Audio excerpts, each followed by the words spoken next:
আসসালামু আলাইকুম। মাদক, জুয়া এবং অনলাইন জুয়া আমাদের সমাজের জন্য একটা ভয়াবহ অভিশাপ। বিশেষ করে যুবক এবং তরুণ সমাজ এই ভয়াবহ অভিশাপের কারণে ধীরে ধীরে ধ্বংসের পথে এগিয়ে যাচ্ছে।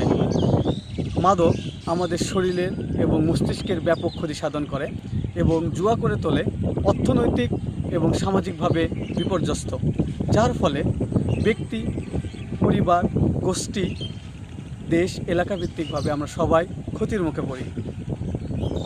এর জন্য আমাদের উচিত সবাইকে ঐক্যবদ্ধভাবে এই মাদক, জুয়া এবং নানা রকম অনিয়মের বিরুদ্ধে ঐক্যবদ্ধভাবে লড়ে যাওয়া এবং এগুলোর বিরুদ্ধে বলিষ্ঠ কণ্ঠস্বর উচ্চস্বর করা। এই মর্মে মহান আল্লাহ তাআলা কোরআনুল কারিমে বলেন, হে মুমিনগণ, তোমরা মদ, জুয়া, দেব দেবী এবং ভাগ্য নির্ধারক প্রতীকী সহ এগুলো থেকে দূরে থাকো, কারণ এগুলো নিশ্চয়ই নাপাক এবং শয়তানের কাজ। আসসালামু আলাইকুম। মাদক, জুয়া এবং অনলাইন জুয়া আমাদের সমাজের জন্য একটা ভয়াবহ অভিশাপ। বিশেষ করে যুবক এবং তরুণ সমাজ এই ভয়াবহ অভিশাপের কারণে ধীরে ধীরে ধ্বংসের পথে এগিয়ে যাচ্ছে।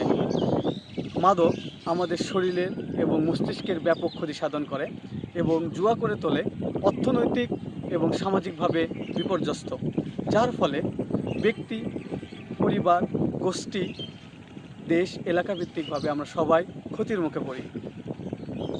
এর জন্য আমাদের উচিত সবাইকে ঐক্যবদ্ধভাবে এই মাদক, জুয়া এবং নানা রকম অনিয়মের বিরুদ্ধে ঐক্যবদ্ধভাবে লড়ে যাওয়া এবং এগুলোর বিরুদ্ধে বলিষ্ঠ কণ্ঠস্বর উচ্চস্বর করা।